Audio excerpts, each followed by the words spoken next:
High, আমি মনীষা।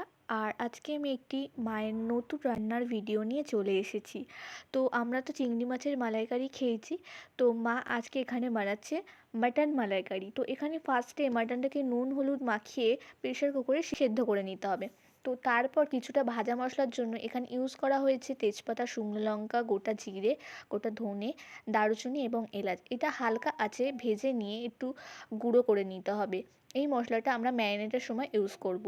আর মাটনের মালাইকারির জন্য এখানে অবশ্যই যেটা সব সময় লাগে চিকেন বা মাটনের জন্য, আদা রসুন পেস্ট।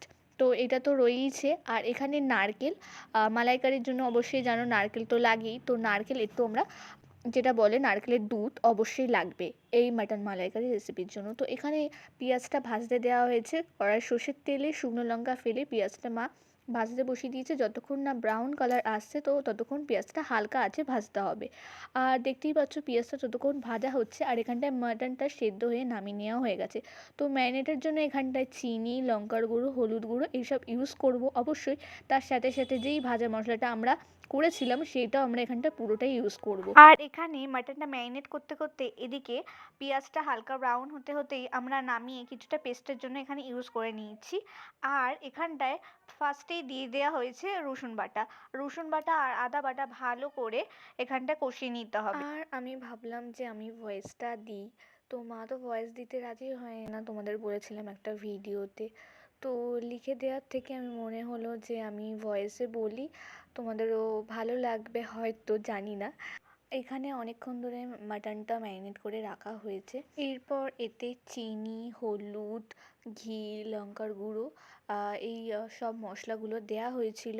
আর ঘিটা দেওয়ার ফলে সেই টাইমটা খুব সুন্দর একটা গন্ধ আসছিল, ঘিয়ের গন্ধ, বুঝতেই পারছো খুবই সুন্দর লাগছিল।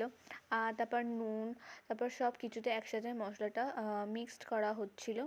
আর মটন সেদ্ধ করার সময় যে জলটা ইউজ করা হয়েছিল সেই জলটা এখানে কিছু পরিমাণে দেয়া হলো। এরপর মশলাটা ভালো করে হয়েই এসছে, দেখতেই পাচ্ছ তেলটাও ছেড়ে দিয়েছে।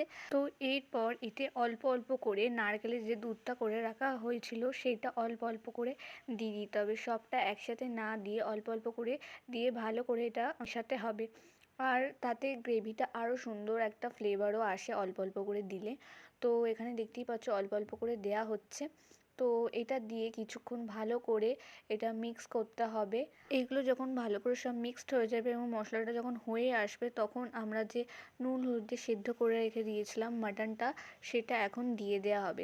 তো মাটনটা এতে দিয়ে দেওয়ার পর ভালো করে মাটনটা কষাতে হবে অনেকক্ষণ ধরে অল্প আছে, ধীরে ধীরে মাটনটা ভালো করে কষাতে হবে যাতে মাটনটার ফ্লেভারটা আরও সুন্দর ভালো আসে।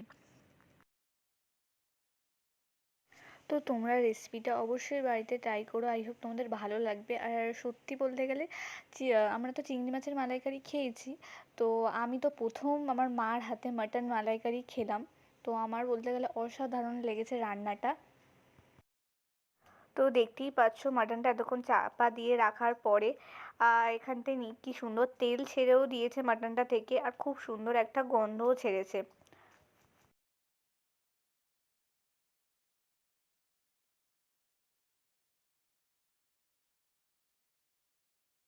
এবার এখানে যে আমরা আলাদা করে পেঁয়াজ তুলে ভেজে পেস্ট করে রেখেছিলাম সেটা এখন এখানে দিয়ে দেওয়া হয়েছে। এটা ভালো করে মাংসের সাথে মিক্সড করে, মানে ভালো করে নাড়াচাড়া করে খানিকক্ষণ কষাতে হবে। মাটনটা ভালো করে কিছুক্ষণ নাড়াচাড়া করে, মানে কিছুক্ষণ একটু কষিয়ে নিয়ে যতক্ষণ পেঁয়াজের পেস্টটা মিক্সড হয়ে গেছে, তো তারপর আমরা মাটনটা সেদ্ধ করার সময় যে জলটা ইউজ করেছিলাম তো সেই জলটা এখন এখানে দিয়ে দেওয়া হবে। আর অন্য কোনো জল, মানে প্লেন জল বলো, এখানে কিছুই ইউজ করা হবে না। শুধু মাটন সেদ্ধর সময় যে জলটা ইউজ করা হয়েছিল শুধু সেইটা দিয়ে মাটনটা খানিকক্ষণ ফুটতে দিতে হবে। তো মাটনটা যতক্ষণ ফুটতে শুরু করবে তার উপর থেকে নারকেলের যে দুধটা করে রেখেছিলাম তো সেইটা কিছুটা উপর থেকে ছড়িয়ে দেওয়া হবে, তাতে ফ্লেভারটা আর একটু ভালো করে বোঝা যাবে। আর খুব উপর থেকে দিলে ফ্লেভারটা আরও খুব সুন্দর আসবে। আর এরপর কিছুক্ষণ একটু ফুটিয়ে নিয়ে নামিয়ে নিলে তৈরি হয়ে যাবে এখানে আমাদের মাটন মালাইকারি। তো তোমরা রেসিপিটা অবশ্যই বাড়িতে ট্রাই করো আর কেমন হয়েছে অবশ্যই জানিও কমেন্টে। তো এখানে দেখতেই পাচ্ছ একদম রেডি। আর আমার তো প্রথমবার খেলাম এটা, আর আমার খুবই সুন্দর লেগেছে। তোমরাও বাড়িতে বানিয়ে দেখো। আর এখানে মাটনগুলো বলতে গেলে পুরোই গলে গেছে, দেখতেই পাচ্ছ। আমি এখানে তোমাদের একটা মাটন ছিঁড়েও দেখাচ্ছি। তো মাটনটা পুরোটাই সেদ্ধ হয়ে গেছে ঠিকঠাকভাবে।